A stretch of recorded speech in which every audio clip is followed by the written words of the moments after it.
Let's go over golf in online Playful math. The objective of the game is to reduce the total value of your cards by swapping them for cards of lesser value. Each student has a 3x3 grid of cards. During each student's turn, they will swap a card from their grid with a card from either the shared deck or the shared discard pile. Also note that all cards are worth face value. If a student gathers 3 of the same cards in a column, that column's value becomes 0. That is unless the student gathers 3 of the -5 cards in the same column, in which case the value of that column becomes -15. The winner of the game is the student with the lowest total score. To start gameplay, instruct your students to flip over 2 cards and leave the rest of the cards face down.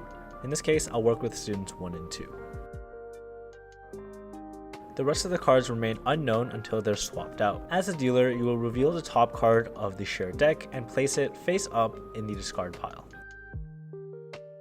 Students then take turns taking a card from either the discard pile or the shared deck and swapping them out with cards in their own grids. If they draw a card from the shared deck, they can either use it and swap it with one of the cards in their deck, or if they decide to not use it, they can place it in the discard pile. Play continues until one player wants to lock their grid, which they can indicate by saying lock on their turn.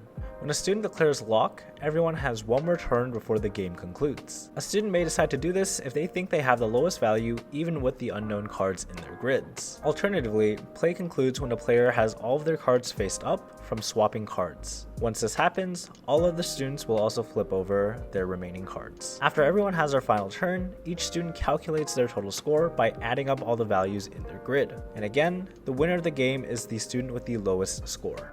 Let's go over an example of gameplay. In this scenario, we'll work with students 1, 2, and 3. The students will first flip over 2 random cards in their grids. Then, as a dealer, I will move a card from the deck to the discard pile face up.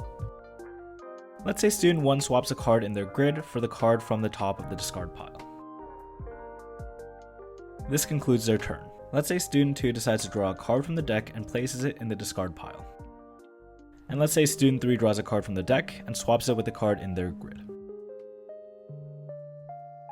Now let's say student 1 declares lock. This means that all students have one more turn before the game is over. Let's say student 1 draws a card from the deck and swaps it. Student 2 uses the card from the top of the discard pile. And student 3 draws a card from the deck and swaps it. From here, all students will flip over their remaining unknown cards and calculate the value of their grid by adding up all of their cards. Student 1's total is 45, student 2's total is 19, and student 3's total is 29. Since the value of student 2's grid is the lowest, student 2 wins.